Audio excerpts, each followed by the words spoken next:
সমাজবিজ্ঞানের বিষয়বস্তু subject matter of sociology এখানে আলোচনা করুন।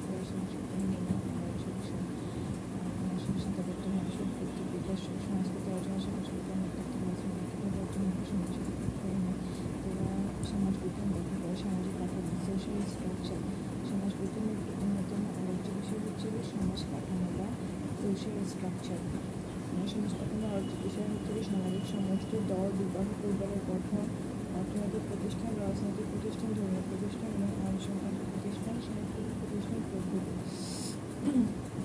সামাজিক কার্যপ্রক্রিয়া সোশ্যাল প্রসেস। সমাজবিজ্ঞানের অন্যতম গুরুত্বপূর্ণ বিষয়বস্তু হচ্ছে সামাজিক কার্যপ্রক্রিয়া। এর মধ্যে বিশেষভাবে যে বিষয়গুলো আলোচনা করা হয় তা হচ্ছে দ্বন্দ্ব, সহযোগিতা, প্রতিযোগিতা, অভিযোজন, উপযোজন, আত্মীকরণ প্রভৃতি। উল্লেখিত বিষয়গুলো সমাজবিজ্ঞানের আলোচনার বিষয়বস্তু। সামাজিক নিয়ন্ত্রণ সোশ্যাল কন্ট্রোল সম্পর্কে। সামাজিক স্তরবিন্যাস সোশ্যাল স্ট্রাটিফিকেশন। তারপর হচ্ছে সামাজিক সমস্যা সোশ্যাল প্রবলেম। সামাজিক পরিবর্তন সোশ্যাল চেঞ্জ। সামাজিক অভিযোগ social mobility.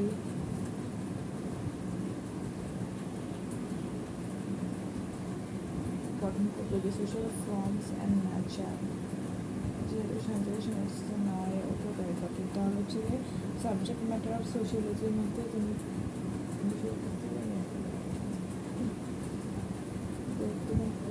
Importance of the study of sociology. একটি স্বতন্ত্র সামাজিক বিজ্ঞানের হিসেবে সমাজবিজ্ঞান কত গুরুত্ব এবং প্রয়োজনীয়তা অপরিসীম। সামাজিক জীব হিসেবে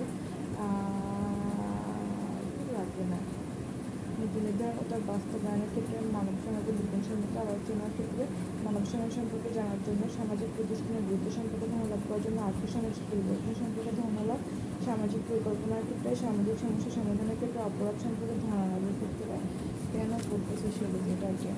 আর সংস্কারমুক্ত জ্ঞান আহরণের ক্ষেত্রে, মানব সংস্কৃতির সমৃদ্ধি সাধনে, মানসিক বিকাশ জানার জন্য, সামাজিক দায়িত্ব কর্তব্য, সমাজ সম্পর্কে জানার ক্ষেত্রে, সামাজিক পরিবর্তন, সমাজ কাঠামো, সামাজিক শ্রেণী। বাপরে বাপরে বাপ, এটা লাগবে না।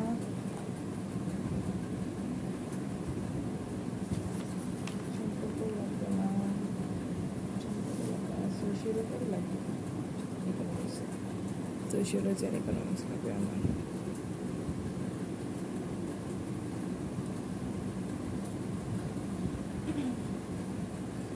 সোশিয়োলজি অ্যান্ড ইকোনমিক্স সমাজবিজ্ঞান এবং অর্থনীতির মধ্যে গভীর সম্পর্ক আছে, কারণ অর্থনৈতিক উপাদানসমূহের দ্বারা সমাজ ব্যবস্থা প্রভাবিত হয়। আবার সামাজিক পরিবেশ অর্থনীতির যে উপাদানগুলো সেগুলো দিয়ে কিন্তু সমাজ ব্যবস্থা প্রভাবিত হয়, সামাজিক পরিবেশ ও অর্থনৈতিক প্রক্রিয়াকে প্রভাবিত করে, তাই এরা একে অপরের পরিপূরক। এদের মধ্যে সাদৃশ্য এবং বৈসাদৃশ্য রয়েছে। সাদৃশ্য দুইয়ের মধ্যে সাদৃশ্য বিষয়বস্তুগত সাদৃশ্য, অর্থনীতির মুখ্য এবং গুরুত্বপূর্ণ বিষয় হচ্ছে উৎপাদন, বন্টন, ভোগ। এই সমস্ত বিষয় মানুষের সামাজিক জীবনকে প্রভাবিত করে, তেমনি আবার সামাজিক জীবনের দ্বারা প্রভাবিত হয় অর্থনীতি। সো এখানে আমরা কথা বলবো হচ্ছে কি ইকোনমিক্স আর হচ্ছে কি তোমার সোশিওলজি। এই দুটা নিয়ে কেন আমি ইকোনমিক্স থেকে সোশিওলজি নিয়ে পড়তেছি, কারণ হচ্ছে কি ইকোনমিক্সের যে মেইন কথা সেটা হচ্ছে উৎপাদন করবা, বন্টন করবে এবং ভোগ করবে। এই তিনটার উৎপাদন, বন্টন, ভোগ, এই তিনটা হচ্ছে গিয়ে মানুষের সামাজিক জীবনকে, এই তিনটা জিনিস উৎপাদন, বন্টন, মানুষকে প্রভাবিত করে, মানে সোশিওলজিকে প্রভাবিত করে। আবার এই সোশিওলজি, সমাজ, মানুষের উৎপাদন ব্যবস্থা, এটা আবার অর্থনীতিকে প্রভাবিত করে। আবার সামাজিক জীবনের দ্বারা প্রভাবিত হয় অর্থনীতি। সমাজবিজ্ঞানের উপর অর্থনীতির নির্ভরশীলতা। So you want to say economics is really dependent on sociology, something like that, yeah. অর্থনৈতিক আচার আচরণ, কাজকর্ম, চিন্তাভাবনা প্রভৃতি, সামাজিক পারিপার্শ্বিকতা, মূল্যবোধ, সামাজিক কাঠামো প্রভৃতির উপর নির্ভরশীলতা অর্থনৈতিক এই সকল বিষয়ে বিবেচনা করতে হবে। অর্থনীতির ক্ষেত্রে সমাজবিজ্ঞানের অবদান।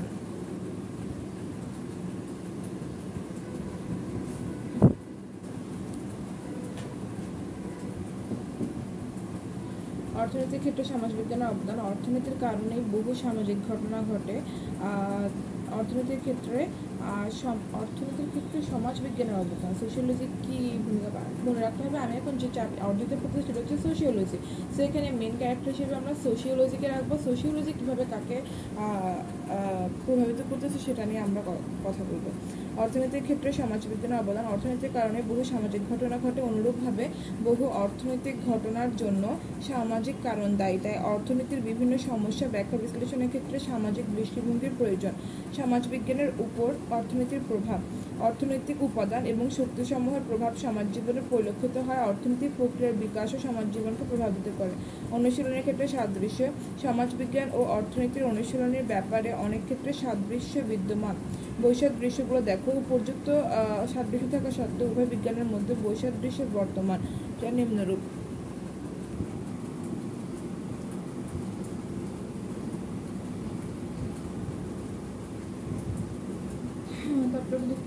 অর্থনীতির ক্ষেত্রে সমাজবিজ্ঞান অবদান দিতে আমি বৈসাদৃশ্য সম্পর্কে বলতেছি। উপযুক্ত সাদৃশ্য থাকা সত্ত্বেও বিজ্ঞানের মধ্যে বৈসাদৃশ্য বর্তমান। পরিধিগত পার্থক্য। সমগ্র সমাজের এক সামগ্রিক আলোচনা সমাজবিজ্ঞানে পাওয়া যায়, তাই সমাজবিজ্ঞানের আলোচনার ক্ষেত্রে পরিধি ব্যাপক। পক্ষান্তরে অর্থনীতিতে সমাজের অন্তর্ভুক্ত ব্যক্তিবর্গের কেবল অর্থনৈতিক সম্পর্ক নিয়ে আলোচনা করা হয়, তাই অর্থনৈতিক পরিধি সংকীর্ণ। ওকে, গট ইট। পদ্ধতিগত পার্থক্য। সমাজবিজ্ঞান এবং অর্থনীতির মধ্যে আলোচ্য বিষয় অনুশীলনের ক্ষেত্রে অনুষ্ঠিত পদ্ধতির ক্ষেত্রেও পার্থক্য পরিলক্ষিত হয়। দৃষ্টিভঙ্গির পার্থক্য। সমাজবিজ্ঞানের বিষয়বস্তু আলোচনার ক্ষেত্রে একটি সঠিক দৃষ্টিভঙ্গি গ্রহণ করা হয়। অপরদিকে অর্থনীতিতে সমাজবদ্ধ মানুষের অর্থনৈতিক আচার আচরণ এবং কাজকর্ম ব্যাখ্যা বিশ্লেষণের ক্ষেত্রে কেবলমাত্র অর্থনৈতিক দৃষ্টিভঙ্গি গ্রহণ করা হয়। প্রকৃতিগত পার্থক্য। সমাজবিজ্ঞানের আলোচনা হলো সমাজকেন্দ্রিক, ব্যক্তিকেন্দ্রিক নয়। অপরদিকে অর্থনৈতিক আলোচনায় মানুষের ব্যক্তিগত আচার আচরণ এবং কার্যকলাপের উপর গুরুত্ব দেওয়া হয়। ইতিহাসের দিক থেকে পার্থক্য। সমাজবিজ্ঞানের ইতিহাস বেশি দিনের নয়, কিন্তু অর্থনীতির উদ্ভব হয়েছে অনেক আগে। ইতিহাসগত দিক থেকে অর্থনীতির পরেই সমাজবিজ্ঞানের সৃষ্টি। পরিশেষে বলা যায় সমাজবিজ্ঞান ও অর্থনীতি ঘনিষ্ঠভাবে সম্পর্কযুক্ত, পরস্পরের পরিপূরক। সমাজবিজ্ঞান এবং অর্থনীতির মধ্যে পার্থক্য থাকা সত্ত্বেও উভয়ের মধ্যে সাদৃশ্য বর্তমান, কথা অস্বীকার করার কোনো উপায় নেই। সো আমরা এখানে পড়ছি হচ্ছে গিয়ে ইকোনমিক্স এবং সোশিওলজির মধ্যে কী ধরনের রিলেশন আছে। আমরা রিলেশনে কিছু সাদৃশ্য দেখছি, কিছু বৈসাদৃশ্য দেখছি। আসলে আমার থেকে মনে হয় দুটি আসলে সেমই জিনিস। কজ হচ্ছে গিয়ে সোশিওলজি বা সোশ্যাল স্ট্রাকচার, সমাজ ছাড়া অর্থনীতিকে গতিশীল করা সম্ভব না। আবার অর্থনীতির বিভিন্ন উপাদানগুলো অর্থনীতির অবস্থার উপর সমাজটা বেশ প্রভাবিত হচ্ছে। So they R related. আর কিছু পার্থক্য দেখানো হয়েছে, কারণ পার্থক্য না থাকলে তো দুটো আলাদা বিষয়বস্তু হতো না। পার্থক্যের মধ্যে দেখা যাচ্ছে অর্থনীতির বিষয়টা আগে আসছে, আর এই সোশিওলজির যে বিষয়টা, সমাজবিজ্ঞান যে বিষয়টা, সেটা আসছে পরে। আর কি দেখে আচ্ছা, হ্যাঁ, দৃষ্টিভঙ্গির মধ্যে পার্থক্য আছে। তারপর পদ্ধতিগত বেশ কিছু পার্থক্য। পরিধিগত পার্থক্য। পরিধির দিক থেকে সমাজবিজ্ঞানের পরিধি greater, of course, greater than economics. প্রকৃতিগত ইতিহাস কাটে এটা আমি নর্মাল করতেছি, এটা এখন আমার মুখস্থ হবে না। সো এটা পড়া শেষ করবো, এটা 3-4 দিন লাগবে। ঠিক আছে, আপাতত আমরা রিডিং করে যাই। ঠিক আছে, মনে থাকবে না থাকলে এমন কিছু করার। সো সমাজবিজ্ঞান রাষ্ট্রবিজ্ঞান আমার লাগবে না। আচ্ছা না একটু পড়ি পলিটিক্যাল সায়েন্স, যেহেতু এটার সঙ্গে সাবসেক্টর হিসেবে আছে। দেখা যাচ্ছে না কিছুটা দেওয়া লাগবে। সোশিওলজি অ্যান্ড পলিটিক্যাল সায়েন্স, সমাজবিজ্ঞান এবং রাষ্ট্রবিজ্ঞান দুটি গুরুত্বপূর্ণ সামাজিক বিজ্ঞান। এই দুটি বিজ্ঞানের মধ্যে পারস্পরিক সম্পর্ক আছে। নিচে সমাজবিজ্ঞান এবং রাষ্ট্রবিজ্ঞানের সাদৃশ্যসমূহ আলোচনা করা হলো। আপাতত এটাকে পাশে নিয়ে আসি আমরা।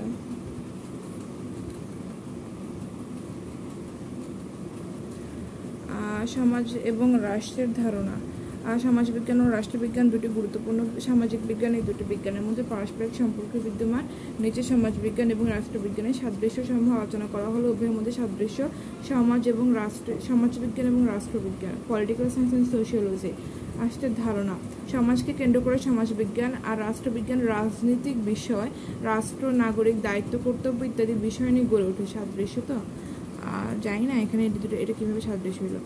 আলোচ্য বিষয় সাদৃশ্য। রাষ্ট্রবিজ্ঞানের আলোচ্য বিষয় বিভিন্ন বিষয় সমাজবিজ্ঞানের বিষয়বস্তু অন্তর্ভুক্ত। অপরদিকে রাষ্ট্রবিজ্ঞান সমাজবিজ্ঞান থেকে বিভিন্ন উপাদান সংগ্রহ করে। উভয় বিজ্ঞানী একে অপরের পরিপূরক। ওকে, গট ইট।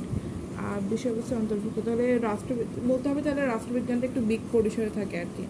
আর সমাজবিজ্ঞানের কাছে রাষ্ট্রবিজ্ঞান ঋণী। হোয়াট দ্য হেল, বলছিলাম একটু আগে সোশিওলজি নিয়ে পড়তেছে, এখন ও বস। সমাজবিজ্ঞানের কাছে রাষ্ট্রবিজ্ঞান ঋণী। রাষ্ট্রবিজ্ঞানের আলোচনার ক্ষেত্রে সমাজবিজ্ঞানের জ্ঞান অপরিহার্য। এই জ্ঞান ছাড়া রাষ্ট্রবিজ্ঞানের আলোচনা অচল। তাই রাষ্ট্রবিজ্ঞান সমাজবিজ্ঞানের উপর নির্ভরশীল। রাষ্ট্রবিজ্ঞান ও সমাজবিজ্ঞানের উপাদান সংগ্রহ করে। সমাজবিজ্ঞান যেহেতু রাষ্ট্রের একদম কোর থেকে কোরের দিকে গেলে সমাজবিজ্ঞানকে আমরা পাবো, তাই মেইন উপাদান হিসেবে আমরা সমাজবিজ্ঞান বা সোশিওলজিকে প্রেজেন্ট করবো, নাথিং এলস। রাষ্ট্রবিজ্ঞান ও সমাজবিজ্ঞানের উপাদান সংগ্রহ করে। সমাজবিজ্ঞানে সমাজকে সামগ্রিকভাবে অনুশীলন করা হয়। এই সামগ্রিক অনুশীলনের স্বার্থে মানব সমাজের রাজনৈতিক জীবনচর্যায় অনুশীলন অপরিহার্য। এক্ষেত্রে রাষ্ট্রবিজ্ঞান থেকে রাষ্ট্রীয় সংগঠন ও রাষ্ট্রীয় কার্যাবলী সম্পর্কে জ্ঞান সমাজবিজ্ঞান গ্রহণ করে। পরস্পরের পরিপূরক। যে কোনো দেশের সামাজিক কাঠামো, পরিবেশ, ব্যক্তিবর্গের দৃষ্টিভঙ্গি, মানসিক গঠন প্রভৃতি দ্বারা সরকারি কাঠামো, রাজনৈতিক ব্যবস্থা বিশেষভাবে প্রভাবিত হয়। তাই উভয় বিজ্ঞান একে অপরের পরিপূরক। বৈসাদৃশ্যগুলো দেখতেছি আমরা সোশিওলজি অ্যান্ড পলিটিক্যাল সায়েন্সের মধ্যে। আলোচনার এলাকা আলাদা, অফকোর্স এটা আলোচনার এলাকা আলাদা, একটা বিগার পরিসরে, আর একটা সমাজ, এটা মানে অনেক আলাদা। সমাজবিজ্ঞান সমাজের সামগ্রিক দিক, অর্থসামাজিক, সাংস্কৃতিক, রাজনৈতিক, ধর্মীয় প্রভৃতি সকল দিকে আলোচনা করে, তাই এর পরিধিটা ব্যাপক। আর রাষ্ট্রবিজ্ঞান রাজনৈতিক জীবন, রাষ্ট্র এবং নাগরিকের মধ্যে সম্পর্ক আলোচনা করে। তাই রাষ্ট্রবিজ্ঞান হলো বিশেষীকৃত সামাজিক বিজ্ঞান এবং এর পরিধি সংকীর্ণ। তাহলে আমরা আগে বলছি যখন সোশিওলজি নিয়ে আমরা কথা বলতেছি, সোশিওলজিকে আমরা মেন বস হিসেবে নিব। সোশিওলজি এটা একটা মেন বস, তখন হচ্ছে কি রাষ্ট্রবিজ্ঞান সমাজবিজ্ঞানকে খুব সম্পূর্ণভাবে আলোচনা করে নিয়ে আসে। ওকে, গট ইট।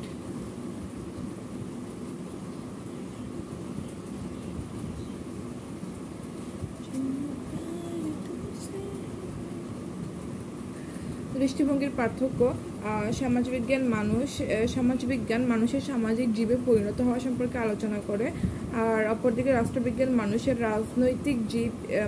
রাজনৈতিক জীব হিসেবে মনে করে এবং আচরণ বিশ্লেষণ করতে। উভয় বিজ্ঞানের মধ্যে দৃষ্টিভঙ্গিগত পার্থক্য। আচ্ছা, দৃষ্টিভঙ্গির পার্থক্য বলতেছে, কারণ হচ্ছে কি সমাজবিজ্ঞানে মানুষকে সামাজিক জীব, আর রাজনৈতিক বিজ্ঞানে মানুষকে রাজনৈতিক জীব ধরে আলোচনাগুলো করা হয়। সো দৃষ্টিভঙ্গির পার্থক্য। রাষ্ট্রবিজ্ঞান সমাজবিজ্ঞানের একটা শাখা। So you can say like political science is branch of social science, like that.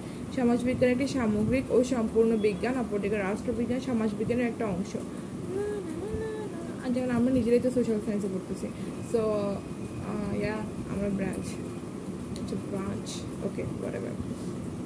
প্রকৃতিগত পার্থক্য। কেবল বিশেষভাবে সংগঠিত রাজনৈতিক সংঘ ও সংগঠন সম্পর্কে রাষ্ট্রবিজ্ঞান আলোচনা করে থাকে।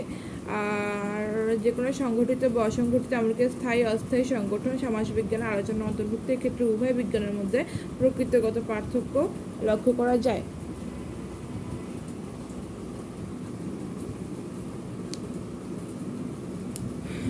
তারপর হচ্ছে কি উপযোগিতার পার্থক্য। অনেকের মধ্যে সমাজবিজ্ঞানের আলোচনা মূলত তাত্ত্বিক আর রাষ্ট্রবিজ্ঞানের আলোচনা মূলত ব্যবহারিক, তাই উপযোগিতার পার্থক্য। উভয় বিজ্ঞানের লক্ষণ ঐতিহাসিক দিক থেকে পার্থক্য।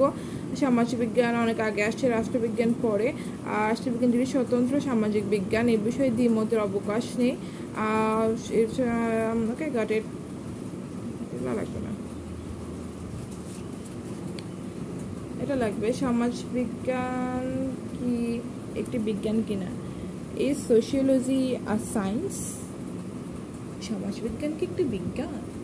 Is sociology a science? I don't know. Let's study.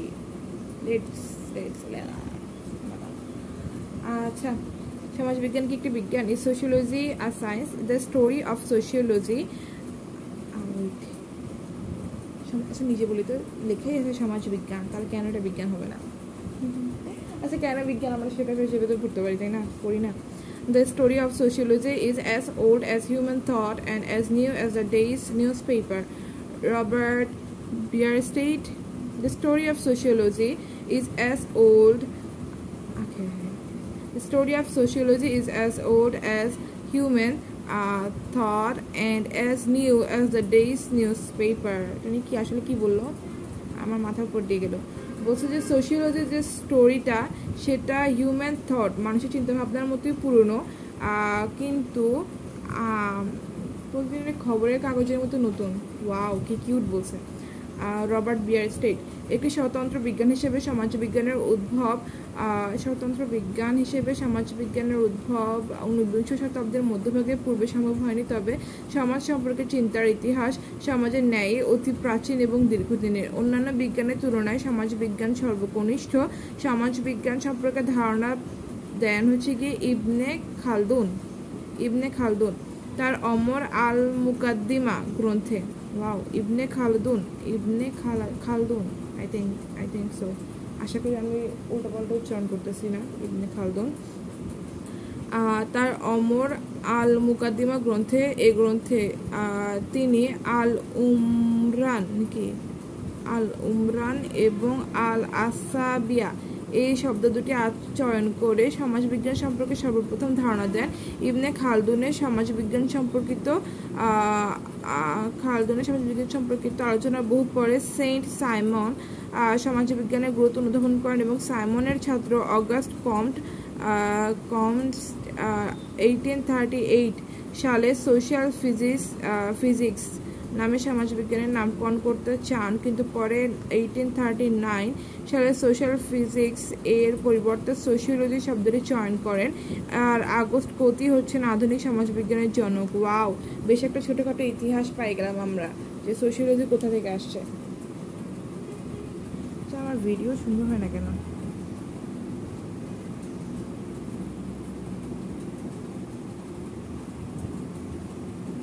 Wait,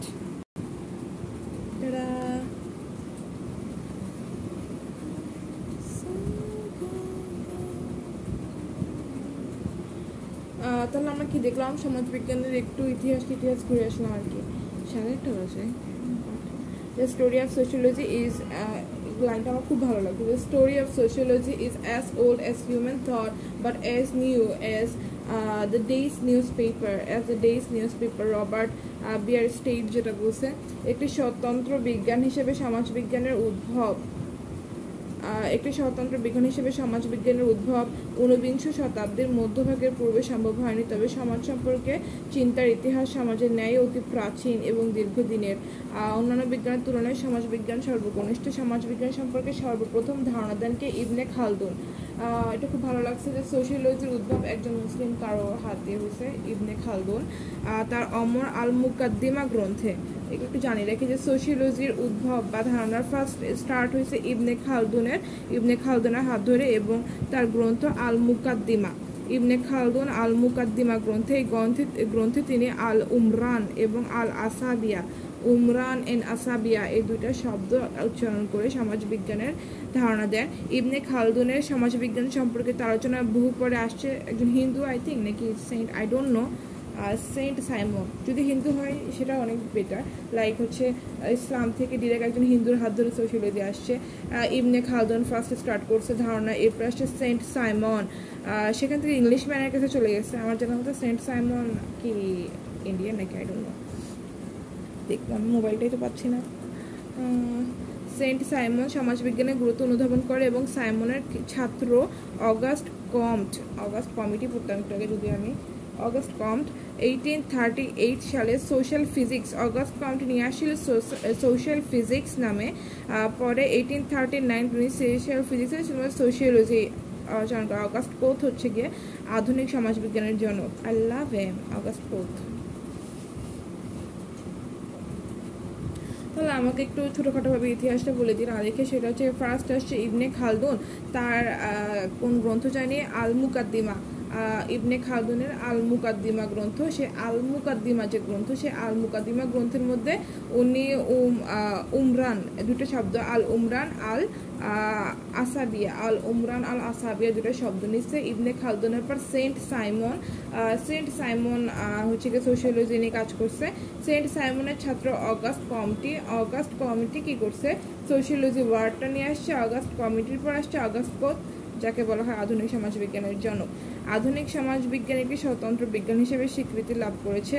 sociology is a science. অন্যান্য সামাজিক বিজ্ঞানের ন্যায় সমাজবিজ্ঞানের নিজস্ব বৈশিষ্ট্য রয়েছে।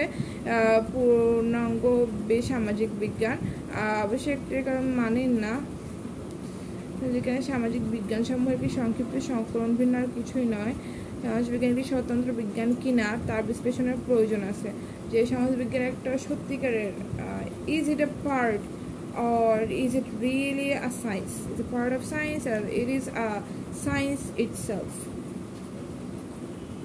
যে কোনো বিজ্ঞানের জন্যই নিম্নোক্ত তিনটি বিষয় প্রাধান্য হবে। ওকে, তো যখন এটা সায়েন্সে পার্ট কিংবা সায়েন্স কিনা সেটা জানার জন্য আমরা যাবো, সেক্ষেত্রে আমাদের মাথায় রাখতে হবে যে কোনো তিনটি বিষয় নিয়ে আমরা কাজ করব। যে কোনো বিজ্ঞানেরই তিনটি বিষয়ে প্রাধান্য থাকে। সংশ্লিষ্ট বিষয়ের সাথে জ্ঞানের নির্ভরযোগ্যতা প্রমাণ করে, তার গঠন কাঠামো বিশ্লেষণ করে, তার পদ্ধতি পর্যালোচনা করে। বিজ্ঞান কী করে তিনটা বিষয়ের মধ্যে, ওই বিজ্ঞান সংশ্লিষ্ট বিষয়ের সাথে যে জ্ঞানের নির্ভরযোগ্যতা সেটা প্রমাণ। সো সায়েন্স বেসড অন হচ্ছে প্রুফ, সেকেন্ড হচ্ছে গিয়ে structure and third is system. ঠিক আছে, তিনটা থাকলে হচ্ছে কি বিজ্ঞান। সমাজবিজ্ঞান বিজ্ঞান কিনা এই প্রসঙ্গে আলোচনা করবে। সঙ্গত কারণে আমাদের জানা প্রয়োজন বিজ্ঞান কি। বিজ্ঞান হচ্ছে কোনো বিষয় সম্পর্কে বিশেষ জ্ঞান, বিজ্ঞান বিশেষ জ্ঞান, সুশৃঙ্খল জ্ঞান।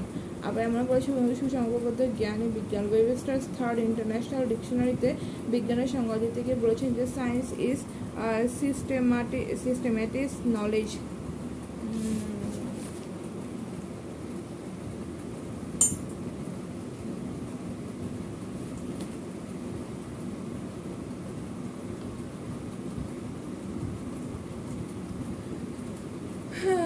দ্য অক্সফোর্ড ইংলিশ ডিকশনারি বিজ্ঞানের সঙ্গে। তাহলে আমি দ্য অক্সফোর্ড ইংলিশ ডিকশনারিকে কেন ফলো করি না?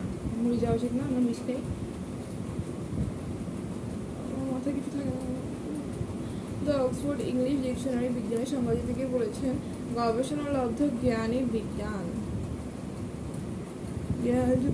কোনো পরীক্ষার উপর নির্ভরশীল বস্তুত অক্সফোর্ড ইংলিশ ডিকশনারি, সেটা আমি ডাউনলোড করবো। বস্তুত যুক্তি নির্ভর পদ্ধতি অনুসরণ করে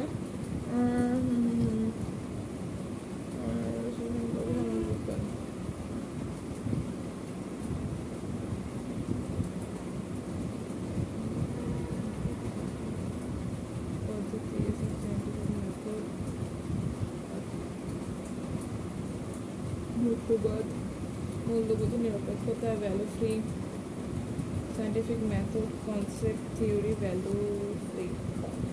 পদ্ধতি অবলম্বনে জ্ঞান আহরণ শুধু উদ্দেশ্য তা না, classification, generalisation, justification, prediction, operational derivation. জ্ঞান দর্শন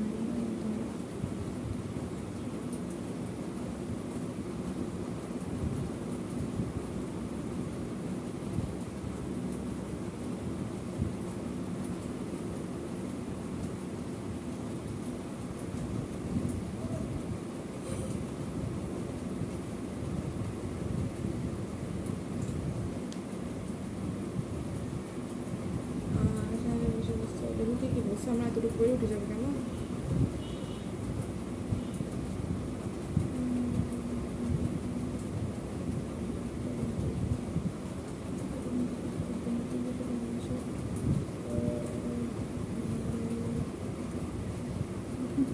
Subjective concept থিওরি সে দক্ষিণ এর সুইসাইড বলতে বলা উচিত সুইসাইড তিন প্রকার কারণ প্রধান দেশের জন্য আত্মহত্যা সামাজিক শৃঙ্খলা এবং ব্যক্তিগত সুইসাইড। ওয়াও, আমি এই বইটা দেখবো দুর্খিমের সুইসাইড কোনটা। মাই গড, আমি বইটা দেখতে চাই।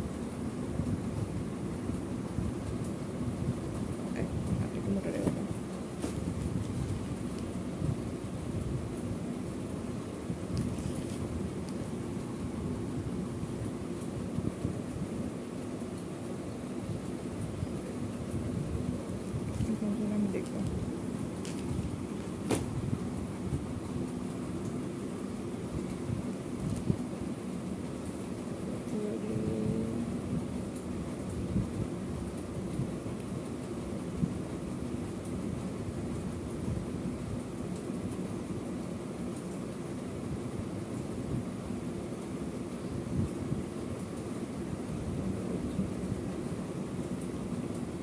বিজ্ঞানী বিশ্বের মূল্যবোধ ব্যক্তির কোনো আমাদের মূল্য দেওয়া হয় না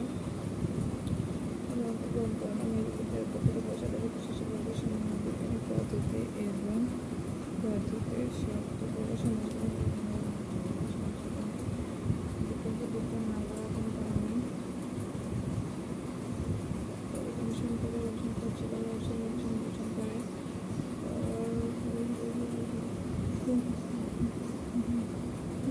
বিজ্ঞান থেকে সমাজ বিজ্ঞানকে বিজ্ঞান হিসেবে অভিহিত করে চলে। সমাজ বিজ্ঞানের নিম্নোক্ত বৈশিষ্ট্যগুলো অনুসরণ করে। কোন বৈশিষ্ট্যগুলো অনুসরণ করে এগুলো হচ্ছে গিয়ে বৈজ্ঞানিক পদ্ধতি। সমাজ বিজ্ঞানের বিষয়বস্তু হলো বৈজ্ঞানিক পদ্ধতি। এটা হচ্ছে বৈজ্ঞানিক পদ্ধতির আবার কিছু শর্ত মানতে হয়। সেই শর্ত কোনটা মানে কোনটা মানে না সেটাই অনুসরণ করতে হয়। আর এই বৈজ্ঞানিক পদ্ধতির কিছু শর্ত মেনে চলতে হয়, সেগুলোকে আলাদা করে সেগুলোর সঙ্গে সোশ্যালজির ইয়াগুলোকে একত্র করছি। 30 মিনিট হলে আমরা একটা স্টপ নিব, মানে পার্ট 1 করে দেবো।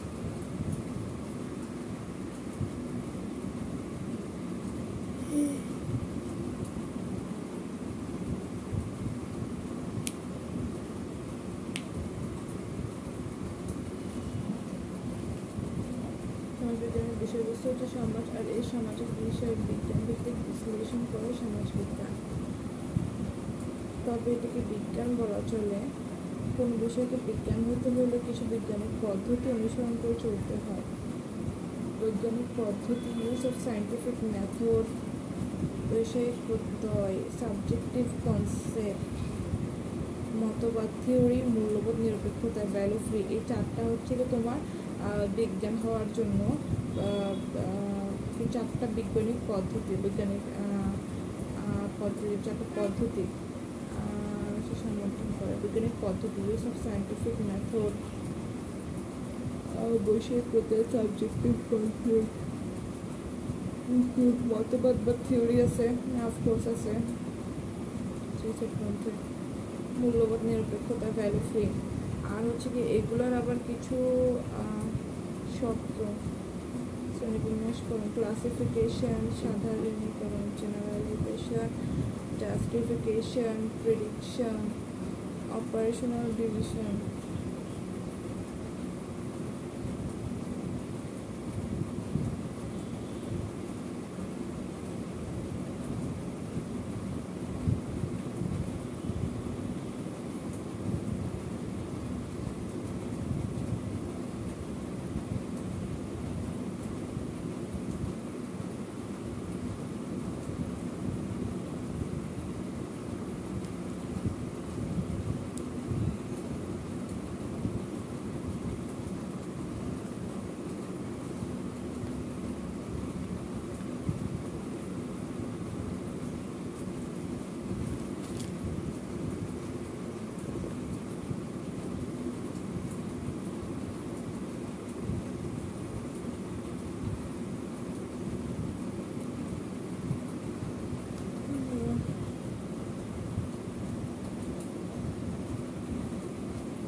আইডেন্টিফিকেশন, ভবিষ্যৎ ম্যানিপুলেশন, অপারেশনাল রিলেশন।